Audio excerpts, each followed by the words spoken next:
loginnya. Username-nya kita memakai nomor HP, lalu nanti password akan diberikan.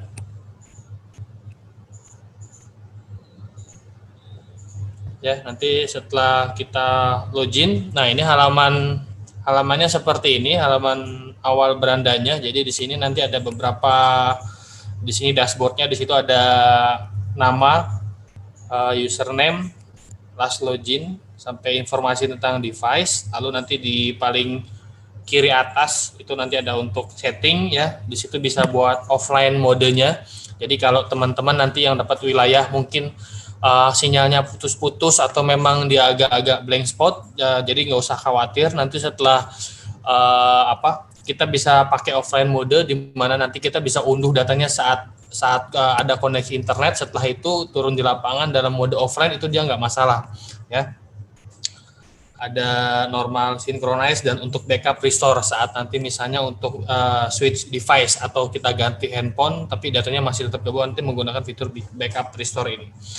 Itu di setting. Lalu di dashboard ini selain informasi tadi juga di bawahnya ada rekapan ya, rekapan hasil pekerjaan kita sendiri. Di situ ada 2 blok Musdes Muskel di atas, di bawahnya Verifali.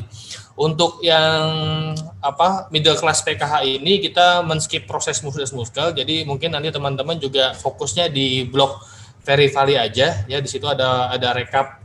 Paling kirinya itu ada kode warna ya, ada beda-beda warna, ada kodenya itu 8, 9, 10, 11. Jadi nanti teman-teman pendamping, teman-teman enumerator nanti fokusnya nanti prosesnya di nomor mulai dari 8 sampai 11 selesai. Ya. Untuk melihat menu nanti tinggal dari atas ini tinggal diklik aja dashboard menu. Nah, di menu ini kita perhatikan ada 2 blok Bapak Ibu. Atas adalah musyawarah, yang paling bawah ini adalah survei yang warna hijau ya. Nah, kita abaikan yang di blok musyawarah ya, kita fokus di blok survei saja. Di sini ada menu unduh data, ada daftar data, ada rekapitulasi posisi data. Nah, tadi dijelaskan sama Bang Imam ya bahwa nanti si Korkap ini melakukan publish data ya. Kalau publish data seperti ini jatuhnya, kalau kita klik di unduh ya, ini semua data akan tampil di sini yang oleh dipublish. Bahkan yang sebelum-sebelumnya ini akan tampil semuanya di sini. Ini kenapa banyak? Karena memang ini yang baru yang sudah dipublish sebelum-sebelumnya ya. Jadi dicampur karena ini biasa kita pakai untuk latihan juga, teman-teman yang lain juga. Nanti ini sebelumnya nih kita unduh dulu. Kalau dia sudah kita unduh, kita masuk ke yang tengahnya ini, menu daftar data survei. Ya, ini sekarang masih kosong posisinya. Tapi kalau nanti kita udah ambil, misalnya ini coba ya, saya geser paling bawah nomor 7, di sini ada atas nama, Bapak Ibu perhatikan di paling bawah ada namanya Muhammad Fajar ya. Ini saya klik atau saya langsung klik aja, nanti ada pilihan seperti ini untuk kita memilih datanya. Ya, jadi ini kita unduh Muhammad Fajar, nanti yang namanya si Muhammad Fajar itu akan hilang di sini. Dia akan pindah ke, kalau kita back ke daftar data, nah di sini ada, karena kita sudah ambil datanya. Nah, kalau misalnya kita mau ambil beberapa banyak, nanti kita bisa juga dengan mekanisme nanti tahan ya, diklik tahan. Nanti seperti ini contohnya, saya klik tahan, jadi istilah kita pilih, kita blok mana aja yang kita mau pilih. Ini sementara 3 saya blok. Atas nama Syarifudin Haji Namat Nyaan, ini saya blok. Lalu saya di sini ada pilihan lagi, ada pilih semua atau unduh playlist. Kalau pilih semua itu semuanya ya. Ini saya klik, saya pilih 3 aja, saya unduh playlist. Nah, seperti ini. Ada konfirmasi lagi, kita unduh. Otomatis nanti 3 nama terakhir nanti akan hilang di sini. Dan lalu nama itu akan pindah ke menu daftar data survei. Nah, kalau udah seperti ini Bapak Ibu, data-data nama ini hanya sudah diambil di handphone atau device saya atau atas nama pendamping enumerator saya, nggak akan muncul di device atau di handphone manapun, di operator manapun dengan dengan user yang berbeda. Ya, jadi satu satu apa kalau udah dipegang ini berarti sudah tanggung jawab kita nih sampai selesai ya. Jadi kalau masih di menu unduh ini semua orang bisa ngambil, siapa aja bisa ngambil yang mungkin memang wilayah pendampingan masing-masing punya KPM yang dia pegang ya. Jadi mungkin nih di publish misalnya satu desa atau satu kecamatan dipublish, tapi nanti tiap-tiap pendamping nanti memilih mana yang KPM mana yang dia pegang kan seperti itu, baru dia masuk ke daftar data. Oke, daftar data di sini tadi saya sudah ngambil 1 plus batch kedua saya ngambil 3, jadi total ada 4 ruta yang coba saya sampling untuk dilakukan survei verifalinya. Langkah yang pertama adalah Bapak Ibu perhatikan di sini ada 4 row data rumah tangga. Di sebelah kanannya itu ada checklist Bapak Ibu, ada checklist 1 ya, itu menandakan bahwa datanya ini masih datanya sudah kita ambil di handphone kita tapi belum tersinkronisasi dengan server di pusat. Jadi langkah yang pertama adalah kita klik sinkronnya dulu supaya nanti sampai checklist 2 biru seperti ini. Artinya data-data ini sudah sama dengan server yang di pusat. Ya, jadi yang di handphone kita atas nama Syarifudin ini udah saya ambil, nanti di server pusat atau di dashboard pimpinan itu juga melihatnya, oh atas nama Syarifudin ini sudah diambil. Jadi kalau teman-teman juga jeli perhatikan tadi nanti tadi sebelum checklist 2 biru di sebelah kiri itu kodenya nomornya 8. Kita back ke menu unduh, di sini semuanya 7 kodenya. Ya, 7 itu datanya baru diunduh oleh Korkap. Belum ada yang ngambil ya. Kalau diambil dia masuk ke nomor 8, diunduh sampai 9 dia synchronize. Ya. Jadi 9 ini sudah synchronize server baik di device baik di server pusat. Nah, sudah sampai checklist 2 biru begini. Nah, sekarang kita baru mulai untuk melakukan surveinya, verifalinya. Misalnya contoh saya ambil satu nama yang atas nama Syarifudin ini yang paling atas. Nah, pertama akan keluar notifikasi seperti ini, harap mengisi data dengan jujur dan benar sesuai dengan data di lapangan ya. Kita klik setuju untuk mengaktifkan. Lalu di sini mungkin bagi teman-teman pendamping yang sudah pernah melihat instrumen DTKS ya, mungkin sudah familiar. Di sini ada blok-blok ya, kita bagi blok-blok sesuai instrumen. Blok 1 pengenalan tempat, di sini ada wilayah ya. Provinsi, kabupaten, kecamatan, desa, alamat, nama SLS, nama kepala rumah tangga, jumlahnya. Tapi di sini tidak ada yang kita rubah ya Bapak Ibu. Di sini abaikan aja semuanya, nanti dia akan otomatis untuk jumlah-jumlah ini akan otomatis, termasuk juga nama ini akan otomatis nanti ngikut di blok 4. Lalu di sini ada kalau kita slide, kita geser terus yang label hijau ini, nanti ada juga di sini ada banyak ya, misalnya di sini ada kartu keluarga. Blok 2 keterangan petugas dan responden nanti kita isi juga. Blok 3 rumah. Nah, untuk melakukan survei langkah yang pertama kita lakukan adalah masuk ke blok 2 dulu nih. Jadi kalau belum diisi blok 2-nya ini semuanya masih disable ya. Nggak ada yang kita bisa ngapa-ngapain. Jadi kita pertama masuk ke blok 2 dulu untuk menentukan isi keberadaan rumah tangga ini. Ya, nomor 5. Jadi ini kita coba buka. Nah, di sini ada 6 pilihan, Bapak Ibu. Ada 6 pilihan. 1 selesai dicacah. 2 rumah tangga tidak ditemukan. 3 rumah tangga pindah atau bangunan sudah tidak ada. 4 bagian dari rumah tangga di dokumen. 5 responden menolak. 6 data ganda. Jadi di isian instrumen ini, variabel ini yang akan nanti kita lanjutkan untuk di verval itu ada yang nomor 1 ya, selesai dicacah, atau nomor 4 bagian dari rumah tangga sesuai dokumen ya. Selain 1 dan 4 misalnya rumah tangga tidak ditemukan. Nah, kalau udah kayak gini jelas-jelas rumah tangganya tidak ditemukan. Jadi yang lainnya udah nggak perlu diisi lagi. Ya, berarti ini udah pasti datanya salah dan nanti akan dicoret gitu kepesertaannya ya.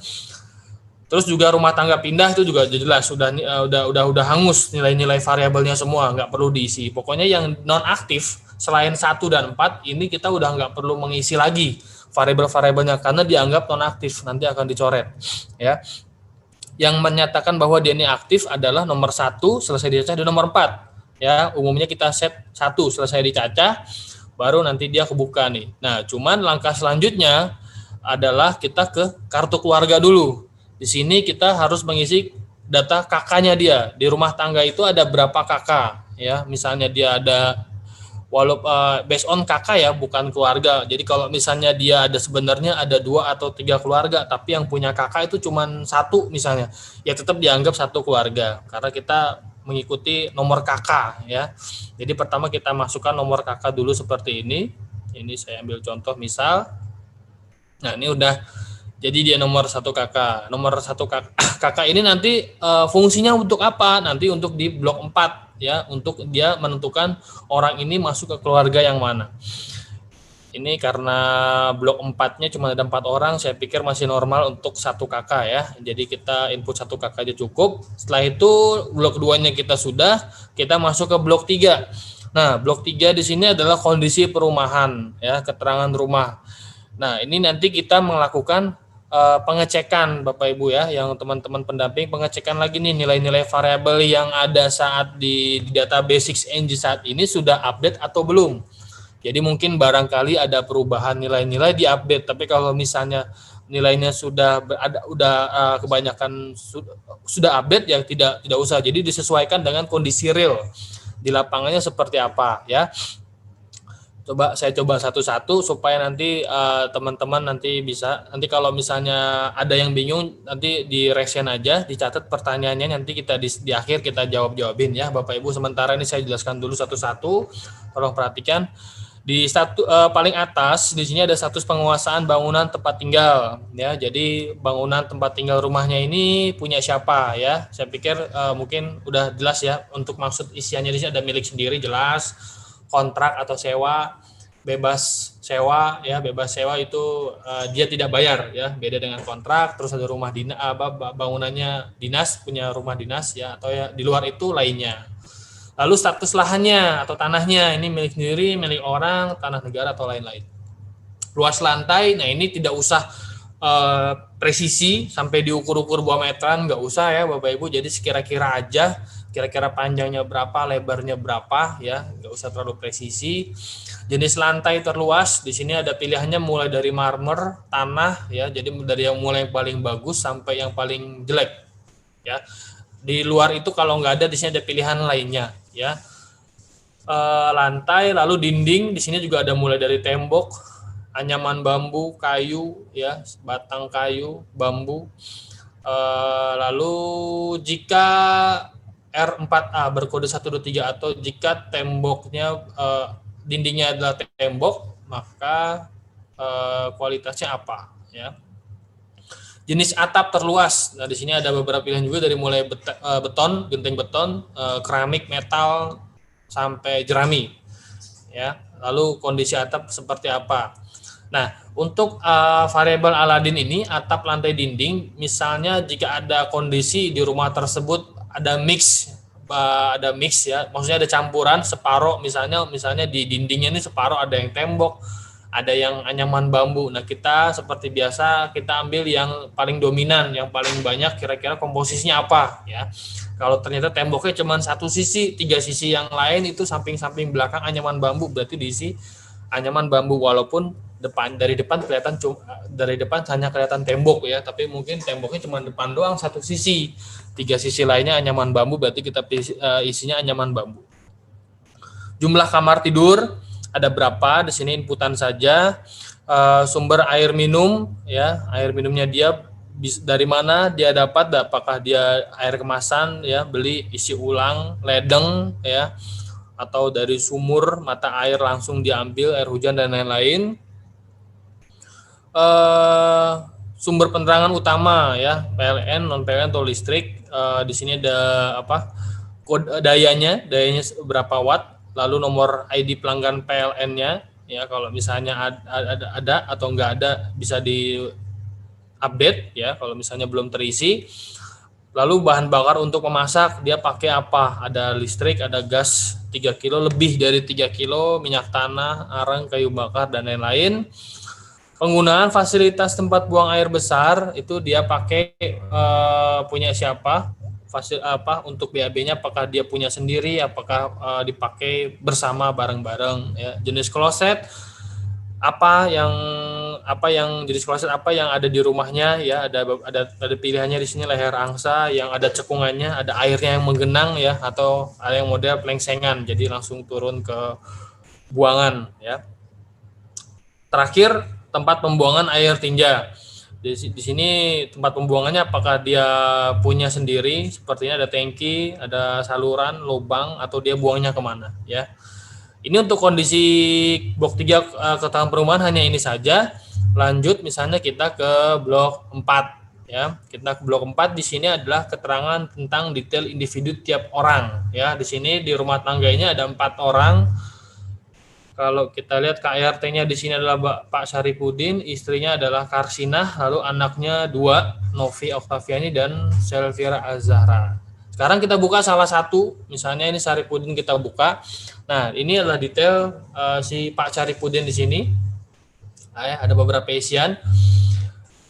Kita isi dari mulai paling atas. Kalau misalnya namanya ada salah ya, dan tolong diingat, perhatikan Bapak Ibu, tolong nanti bisa dicek di IKTP ya, disamain IKTP-nya ya, namanya apa. Ya, kalau misalnya di KTP-nya namanya disingkat ya, misalnya ada Ahmadnya A titik Syaripudin ya, berarti diikutin aja, nggak usah dipanjangin, ngikutin IKTP aja. Jadi nanti kaitannya untuk di Himbara dan lain-lain lah. Jadi misalnya kalau harus sama dengan yang duduk capil ya, disamakan dengan IKTP. Lanjut, setelah nama di sini ada keterangan keberadaan anggota rumah tangga. Nah, ini yang keterangan status ini yang nanti menentukan orang tersebut ada atau tidak di rumah ya. Jadi kalau dibuka di sini ada 6 pilihan Bapak Ibu. Ada tinggal di ruta, ada meninggal, ada tidak tinggal di ruta atau pindah, anggota rumah tangga baru, kesalahan prelis, dan terakhir tidak ditemukan. Nah, dari 6 pilihan ini yang dianggap orangnya masih ada di rumah tersebut, masih aktif, namanya akan tetap ada, adalah kode nomor 1 dan nomor 4, yaitu tinggal di ruta dan anggota rumah tangga baru. Selainnya, kode 2, 3, 5, 6 nanti akan dicoret karena dia dianggap tidak tinggal di ruta. Ya, tinggal di ruta ini saya jelaskan satu-satu ya Bapak Ibu, nanti kalau kurang jelas bisa langsung di chat ya. Tinggal di ruta berarti orangnya jelas, orangnya ada dan memang tinggal di rumah tangga tersebut. Nomor 2 jelas, meninggal, nanti meninggal berarti ya sudah harus dicoret ya Bapak Ibu. Tidak tinggal di ruta atau pindah, berarti dia ini bisa kondisinya misalnya dalam kondisi misalnya ada anggota rumah tangga yang bekerja merantau ya. Jadi misalnya untuk acuan orang ini tinggal di ruta adalah memang benar-benar tinggal di ruta ya, bukan based on kakak, based on kartu keluarga. Jadi kalau misalnya di kakak di kartu keluarga itu ada 4 orang, tapi sebenarnya yang real tinggal di situ itu cuma 3 orang. Yang satu misalnya merantau, dia jadi TKI misalnya atau jadi TKW, itu harus dicoret. Kita set dia tidak tinggal di ruta atau tidak tinggal di ruta atau pindah kalau dia memang tidak tinggal di rumah tangga tersebut. Ya, kenapa seperti itu? Karena perikikan kita ini menghitung berdasarkan pengeluaran beban rumah tangga. Jadi orang yang tidak tinggal di rumah tersebut, walaupun dia namanya tercantum di KK rumah tersebut, ya kita keluarkan dulu. Karena dihitung dia tidak jadi beban di rumah tersebut. Ya, Bapak Ibu. Jadi pengertiannya tinggal di ruta adalah benar tinggal di situ. Ya, kita menghitung beban pengeluaran setiap rumah. Nah, saya lanjut, tidak tinggal di ruta atau pindah itu bisa yang tadi ya, contoh kasusnya adalah misalnya dia TKI, TKW ya, kerjanya dia merantau, atau misalnya dia ada anggota rumah tangga yang misalnya kena masalah status hukum, jadi dia dititip di LP dulu misalnya untuk beberapa waktu tertentu, atau misalnya ada kondisi anak yang misalnya kuliah atau boarding lah ya, pokoknya dia tidak tinggal di rumah tersebut dalam jangka waktu lama ya, itu tidak tinggal di ruta atau pindah. 4, ART baru. Nah, ini dianggap aktif karena dia baru masuk ya. Misalnya waktu pendataan si ibu ini lagi hamil. Nah, sekarang Bapak Ibu datang mengecek orang dia sudah melahirkan anaknya. Berarti kan namanya anaknya belum ada nih karena saat pendataan si ibu lagi hamil. Nah, ternyata sekarang ada anaknya sudah lahir udah. Nah, berarti kita input data baru ya. Nanti saya kalau saya back ini nanti bisa kita tampilkan. Misalnya, nah di sini tambah data anggota rumah tangga baru nih, ya. Kalau kita yang diklik bawah, nah ini anggota rumah tangga baru ya, kita inputnya dari sana. Saya kembali lagi ke Saripudin ya. Nah itu untuk anggota rumah tangga baru. Jadi satu misalnya bayi baru lahir ya, contoh kasusnya. Dua kalau misalnya, nah ini kebalikan dari nomor 3 Bapak Ibu. Jadi kalau misalnya yang kemarin jadi TKI TKW kontraknya udah selesai, pulang dia, sempat kita kemarin kita keluarkan jadi tidak tinggal di Ruta. Nah sekarang kita masukkan lagi tuh dia jadi ART baru ya. Atau yang tadinya kena masalah hukum sudah selesai, dia kembali pulang ke rumah, kita input lagi namanya baru jadi ART baru ya, seperti itu untuk anggota rumah tangga baru. Terus kode 5 kesalahan prelis. Nah, di sini maksudnya kesalahan prelis satu misalnya bisa kita set jika contoh kasusnya adalah dia namanya ganda. Ya. Ganda dalam arti contoh misalnya kalau kita back di sini ya.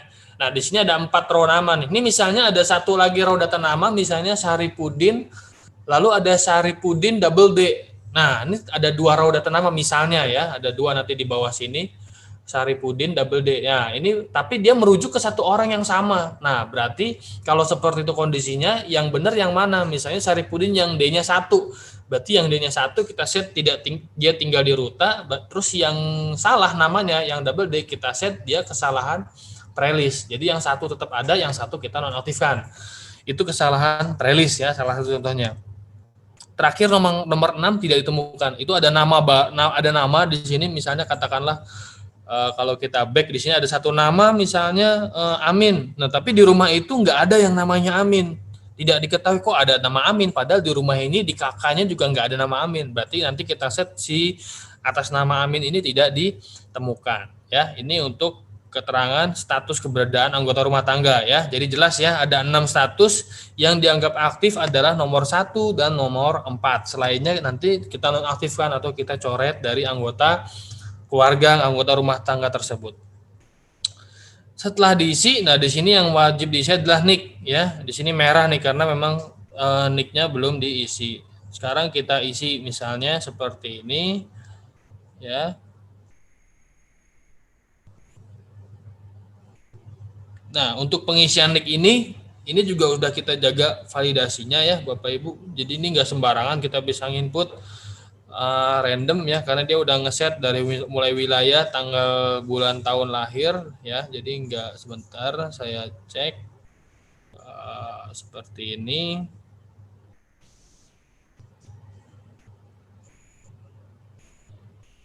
Nah, oke. Sudah saya set nicknya, lalu terakhir hubungan dengan kepala rumah tangga, dia sebagai kepala rumah tangga, nomor urut ke kartu keluarga. Nah di sini kalau misalnya tadi kita inputkan nomor kakak lebih dari 1, nanti kita bisa pilih di sini nih, si orang ini Saripudin ini masuk ke kakak yang mana ya. Itulah fungsi kita memasukkan nomor kakaknya. Hubungan dengan kepala keluarga, karena dia kepala rumah tangga, dia juga sebagai kepala keluarga ya. Jenis kelamin Saripudin jelas ya, berarti dia laki-laki, tanggal lahir, umur nanti dia disable, nanti menghitung otomatis dari tanggal kelahiran. Status perkawinan ini bisa jelas ya, kawin atau belum atau cerai. Terus kepemilikan akta atau buku nikah ya, ada atau tidak, bisa ditunjukkan atau tidak ya. Tercantum dalam KK ya atau tidak. Nah, ini kepemilikan kartu identitas. Misalnya dia punya akte, dia punya KTP ya. Terus jenis disabilitas, apakah dia punya disabilitas atau tidak ya. Di sini ada dimulai tunadaksa, tunanetra, tunarungu sampai yang multiple gabungan mix ya.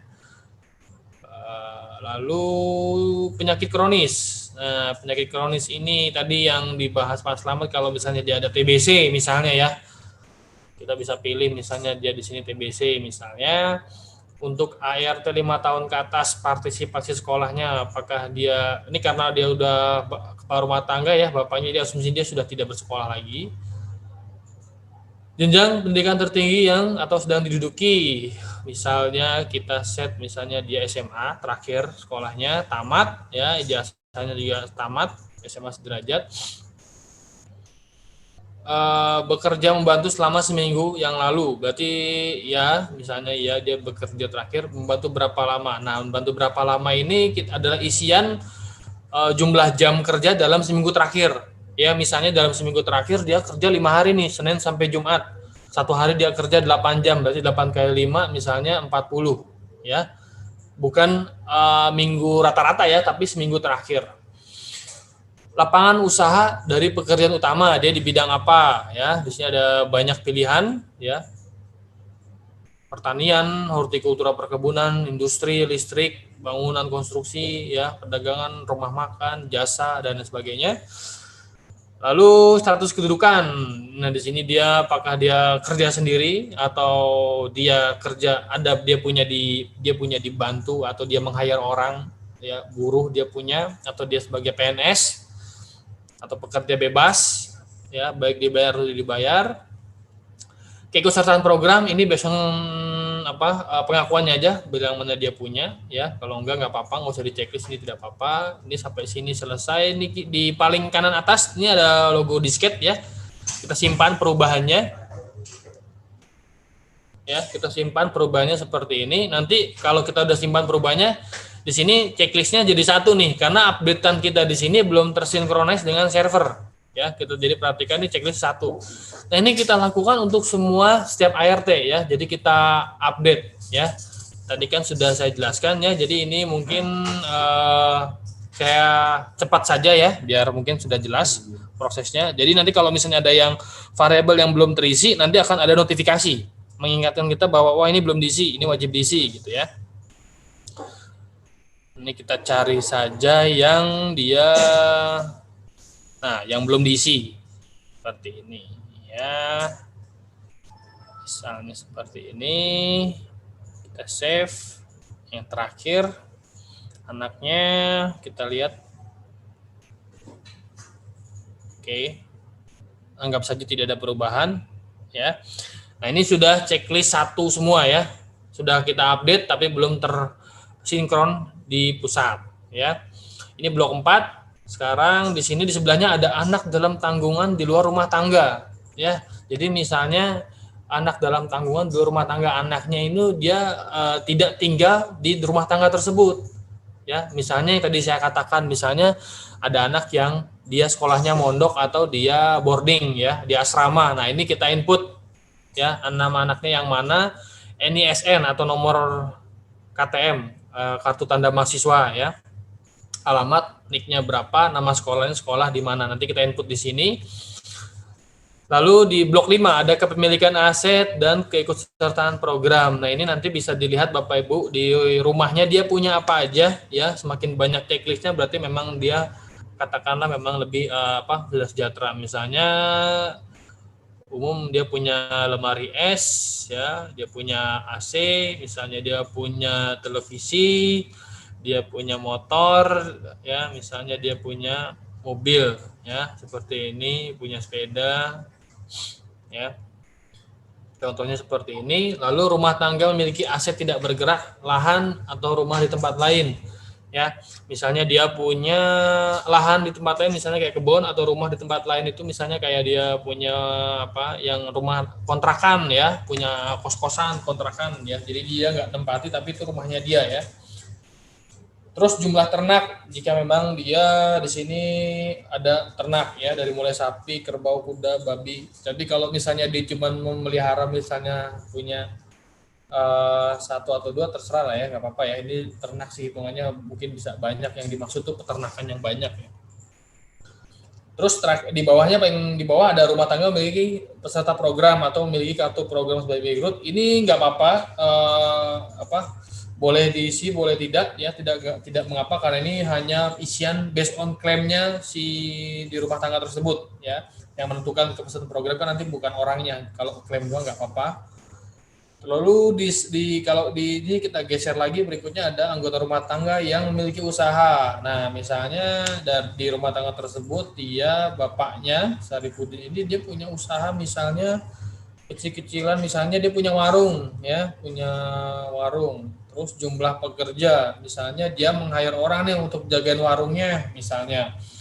tempat lokasi usaha ada, dia punya lokasinya sendiri. Terus omset bulanannya, nah ini kita bisa pilih ya, dari kurang dari 1 juta, 1 sampai 5, 5 sampai 10, dan lebih dari 10 juta. Misalnya dia cuma punya warung kelontong kecil-kecilan lah, misalnya seperti ini kita input ya. Terakhir ini ada ngambil foto ya. Nah ini sebelum kita ngambil foto, misalnya, waduh ini udah kemalaman nih di rumahnya KPM misalnya ya, udah nggak enak nih, udah bentar lagi mau maghrib. Ini kita di kanan atas ada 2 tombol, yaitu ada tombol disket, selalu ada tombol gambar kayak pesawat ya. Nah untuk yang disket ini kita simpan dulu di lokal atau di handphone kita, di device kita. Kalau yang pesawat ini submit, kita mengirim data langsung ke server dan validasinya berjalan. Jadi kalau simpan seperti ini nih, kita simpan ya. Nah, perubahan datanya udah masuk semua nih. Ya. Udah tersimpan di handphone kita, di device kita ya. Nanti kita bisa ya udah pulang lagi, besok nanti kita lanjutkan misalnya karena sudah kemalaman ya. Nah, ini kita perhatikan Bapak Ibu, si Saripudin ini nomornya sekarang naik jadi 10. Di bawahnya kan pada 9 ya tadi kan ya. Sekarang udah 10. 10 itu dalam proses survei. Jadi memang belum selesai, masih proses. Kalau 9 kan belum mulai, baru kita ambil datanya. Tapi 10 sedang proses. Nah, diperhatikan lagi, itu checklistnya masih 1 ya. Artinya data yang kita update di handphone kita ini belum nyampe ke server. Sekarang coba kita klik sinkron yang bawah ini supaya yang kita kerjain tadi, nama-nama orangnya tadi udah kita update. Nah, sekarang kita lihat setelah selesai, udah checklist 2 biru ya. Tetap nomor 10 karena memang belum kita submit. Nanti kalau kita submit dia baru selesai. Selama datanya disimpan, sekarang kita buka lagi datanya, notifikasi. Nah, selama kita belum submit, nah ini sekarang orangnya sekarang udah checklist 2 biru semua ya Bapak Ibu. Selama dia belum submit, saya lanjutkan lagi, ini semua datanya bisa dirubah. Ya, datanya semua masih bisa dirubah. Kecuali kalau dia sudah submit. Nah, ini fotonya kita belum input. Sekarang misalnya kita coba ya, kita coba klik submit yang kanan atas nih. Yang paling kanan, kita klik submit. Nah, di sini langsung gagal nih, ada cek data, fotonya belum di-update. Makanya submitnya gagal. Ya, jadi validasinya jalan nih. Kita bisa mensubmit data setelah semua variabel yang dianggap penting itu sudah tersimpan. Ya, kalau belum dia nggak mau. Oke, sekarang kan tadi submit kita minta foto nih yang belum. Berarti kita coba ambil foto. Di sini ada tombol tambah foto paling bawah. Kita klik tambah foto. Nanti di sini ada 9 macam foto yang wajib kita ambil gambarnya, ya. Dan diingat Bapak Ibu, fotonya ini bukan ngambil dari galeri, jadi nggak bisa kita ngambil sekarang terus nguploadnya nanti, enggak, tapi langsung on the spot karena kita langsung juga menangkap dari sinyal GPS-nya, nanti akan menangkap titik latlongnya ya, lintang bujurnya untuk nanti di dashboard. 9 foto ini wajib kita ambil semua, ada KTP, ada KK, rumah, dinding, lantai, dapur, dan lain-lain. Terus kalau misalnya nanya, kamera saya resolusinya besar, nanti kalau saya ngambil foto satu rumah tangga, lalu prelis saya misalnya ada ratusan rumah tangga, gimana nanti penuh? Gak usah khawatir Bapak Ibu, jadi nanti aplikasi nanti saat mengambil foto, dia akan langsung mengkonvert fotonya. Ya, jadi kalau misalnya kita ngambil di kamera handphone kita normal, satu foto bisa 1 atau 2 mega, di sini hitungannya hanya kilobyte, 100 atau maksimal nggak nyampe 200 kilobyte. Jadi satu rumah tangga itu 1 megabyte rata-rata ya. Di sini makanya kita ambil ada 9 foto, contoh seperti ini. KTP. Nah, ini adalah kamera saya langsung ya oke, misalnya saya ambil KTP seperti ini. Diperhatikan di kanan atasnya itu ada mencatat latitude, longitude ya. Lalu kita ambil, kita capture. Nah, ini ada checklist. Kalau misalnya nggak yakin, kita bisa delete ya, buang untuk kita ambil lagi. Tapi kalau udah yakin, kita checklist. Nah, di sini sudah masuk, ya, sudah masuk gambar KTP-nya. Lalu kita klik tambah lagi. Nah, kalau di situ kita ada KTP 1, berarti KTP udah. Yang belum itu yang masih 0 semua ya, kakaknya 0. Sekarang kita ambil misalnya kakak, ya seperti ini misalnya. Kita ambil. Lalu setelah oke, kita okekan. Lalu kita ambil lagi beberapa. Ya, ini saya izin minta ambil foto Bang Imam yang tadi pengajar kita. Tes. Tes. Connect ya, Bang? Udah? Oke, saya lanjut. Saya lanjut ya. Ini tadi saya izin ngambil foto Bang Imam. Saya confirm. Lalu dinding ya. Kita ngambil foto dinding seperti ini. Oke, oke, lalu atap. Saya ambil cepat aja ya, Bapak Ibu. Kurang lebih. Oke, atapnya sudah dapat. Selanjutnya adalah lantai.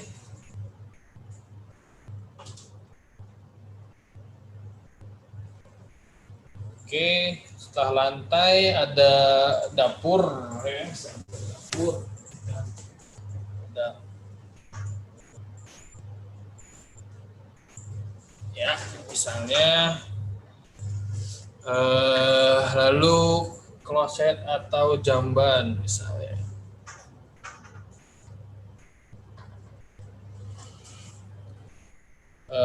Terakhir kepala keluarga. Nah, ini kita pilih ya, yang ada orangnya di rumah tersebut misalnya siapa ya. Ambil fotonya landscape, kita ambil izin dulu Bang Kafi. Oke, mantap sekali. Oke, sampai sini selesai ya. Kalau kita lihat ini udah 9 foto kita dapat ya. Tapi perhatikan Bapak Ibu, di paling kanan itu checklistnya masih 1 ya. Jadi belum synchronize nih. Kita upload dulu fotonya ke server dengan cara nanti di deket tambah foto di sini ada button yang bulat ya, synchronize, logonya circle. Nah, itu kita klik saja seperti ini. Nanti dia akan upload fotonya nih. Ya, kita upload 9 fotonya ke server.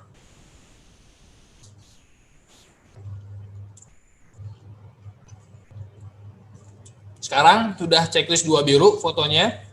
Artinya fotonya sudah nyampe ke server ya. Sekarang kita save dulu, kita simpan dulu ya.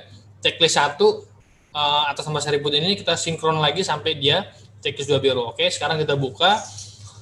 Nah, ini sudah selesai semua diisi variabelnya ya. Tapi kalau misalnya kita ada perubahan lagi, boleh nih kita mau merubah lagi karena kita belum submit ya. Tapi kalau misalnya kita yakin oh ini valid, udah semuanya oke, baru kita klik submit kanan atas yang gambar pesawat ya, konfirmasi finalisasi submit ya. Catatan, setelah melakukan finalisasi atau submit maka tidak akan dapat melakukan perubahan data atau pengambilan foto lagi ya. Jadi pastikan bahwa datanya sudah final ya, variabelnya, fotonya semua sudah final, baru kita submit. Sebelum itu kalau misalnya belum yakin, jangan disubmit karena nggak bisa lagi berubah datanya ya. Sekarang kita klik submit. Kodenya sekarang sudah 11 Bapak Ibu, tapi checklistnya masih 1. Kita sinkron dulu sampai 11 ya. Nah, sampai di sini sampai sudah jadi nomor 11 itu pekerjaan teman-teman enumerator pendamping sudah selesai. Ini datanya udah nggak bisa dirubah lagi ya. Seperti itu, udah nggak bisa kita kirim lagi karena tombolnya sudah hilang. Nah, ini untuk proses di Android. Sama nanti untuk proses yang lain, misalnya seperti ini. Misalnya kita ambil contoh satu yang Haji Namat ya. Kita ambil, misalnya dia kondisinya adalah nonaktif. Misalnya rumah tangganya dia sudah pindah. Ya, seperti ini. Ya, jadi yang lain-lain ini udah variabel yang lain di blok-blok yang lain udah nggak perlu kita isi, langsung saja kita submit, nggak apa-apa. Ya, kita sync lagi sampai dia checklist 2 biru. Ya, oke. Untuk satu lagi nih saya ambil sampling, misalnya atas namanya An ini kan kalau kita back ya, di sini ada 211, ada 219. Kita set terakhir atas nama, jangan An ya, Muhammad Fajar deh. Kita set misalnya dia dalam posisi masih proses, supaya nanti bisa teman-teman bisa ngelihat nanti di dashboardnya di Bang Imam nanti seperti apa kondisinya nanti ya. Jadi ini kita set selesai di kaca. Nomor kakaknya kita input, oke, tapi udah cukup lah, kita simpan aja dulu. Variabel yang lainnya belum, ini sudah 10 tapi masih checklist 1, kita klik sinkron lagi sampai checklist 2 biru ya. Jadi teman-teman pendamping enumerator pastikan nanti saat ada checklist di samping kanan dipastikan dia harus sampai 2 biru ya untuk memastikan bahwa datanya sudah sampai ke server di pusat. Jadi kalau misalnya ada belum jari ya, kalau handphonenya rusak di jalan atau bagaimana, pekerjaan kita tuh udah terkirim ke pusat ya. Jadi sudah tersinkronis aman. Ya, jadi seperti ini. Sekarang kita out. Nah, sekarang sudah ada 2111 sudah selesai. Satu yang pasti proses, yang satu kita belum apa-apakan. Sampai di sini misalnya proses sudah selesai karena memang sudah 11 ya. Mungkin untuk di device Android hanya seperti itu saja ya. Di sini rekapannya sudah dilihat tuh ada selesai verifiernya ada 2, yang masih proses 1, yang diunduh 1 ya. Sesuai dengan kita di menu tadi nih. Ada 4 ya, yang selesai 2. Yang proses 1 yang baru selesai diunduh kode 91 ya. Jadi sampai sini selesai ya.